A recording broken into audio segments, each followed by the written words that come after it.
Sir, நீங்க violin பண்ணிருக்கேள்னு சொன்னேன் from building a violin from scratch. So how can you tell us about how you acquired the wood and எப்படி அது how was that process? Yeah, so actually violin making tools are quite specific to the violin. So if you go to the hardware shop, you get a hammer, you get a chisel or something like that. But then all the if you look at the very very experienced makers, no, they fine tune their tools a lot. Okay, so I didn't know much of this, but then every time I went abroad or something like that, I always was very interested in visiting violin shops. I was very very interested in there is one another methodology. The violin maker himself has got the shop. So in the front he'll have like the shop, and then he'll have his workshop in the back, something like that. So that gradually I started getting the interest. Then in fact one of my friends also got me some books on this, how it is done, and then maybe a videotape also on how these things are being done.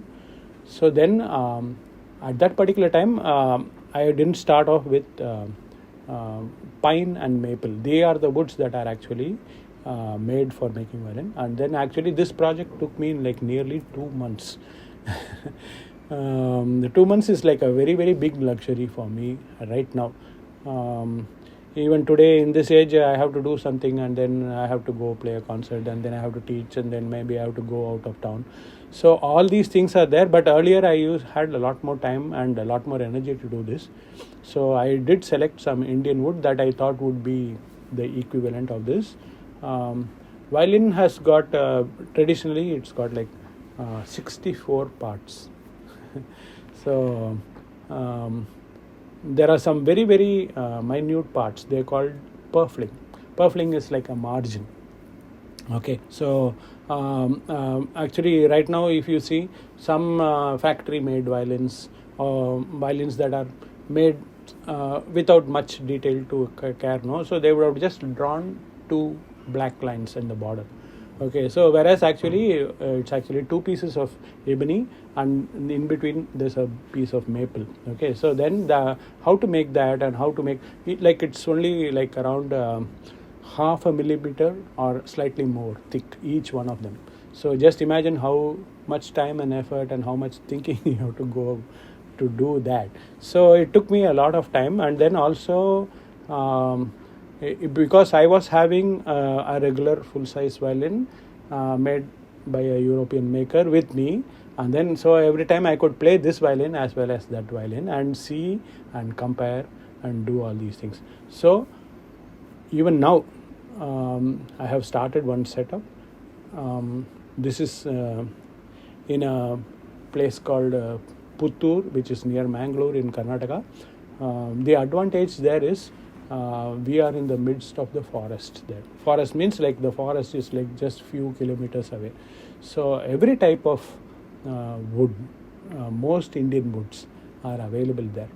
So my perspective is we should be able to find which wood will suit for this particular. For example, if you look at veena or mridangam, they use jackwood, and there is a place called Panruti. It's in Kadalur district. Okay, they say the palamaram from Panruti, that is supposed to be having a very very good nadam. Suppose you look at Palkat Maniyar's mridangam or somebody else's mridangam, you would see they would have actually selected the tree carefully. The person who had made that also is very very important. Okay, for example, for Palkat Maniyar, they used to say with his entourage, means like at least some 2 or 3 disciples who used to come along with him. There also used to be a mridangam repairer along with him. Okay, so from morning to evening he would spend time only on selecting the right mridangam for the concert. They'll bring 2 or 3 mridangams for the concert.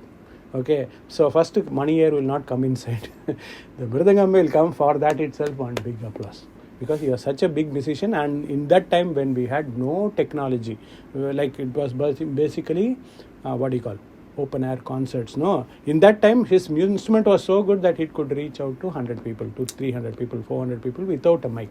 So he obviously spent so much time and attention on his getting his mridangam nicely, no. So similarly, just like jackwood, there are so many other types of wood are available. My endeavor is to find out by experimentation, of course. Of course, now we can use some of these. Most violins, the best violins today are handmade. Even ordinary violin costs, ordinary means like if you want to play it in a concert, will cost many tens of thousands of rupees or even lakhs of rupees. Depends upon our budget and depends upon so many other things. No? So if we are able to make the same thing in India and we are able to make it at a reasonable price, okay, so then it will be really a big contribution. I thought that is very important. Similarly, there is another concept: half size, quarter size, 1/8 size, 1/16 size. Okay, so I started my son on violin only when he was 7 years old, because I had like a half size violin in my house and I knew that he was tall enough to hold the violin.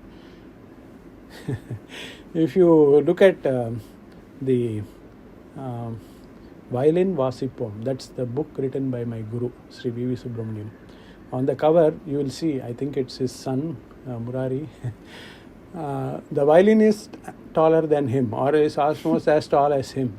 Okay, because the concept of making half violin or quarter size violin, 1/8 violin was almost non-existent. Even now it is very non-existent in India. Okay, so then if such things can also be done, it's my hope, it's my prayer to Tyagaraja Swami, if such things happen, no, so then people can start. They say Vishruthi Girish started off violin at 4 years age.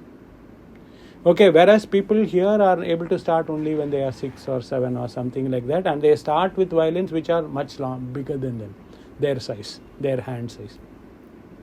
So there are so many aspects to this. A lot of this, I think, technology will help me also.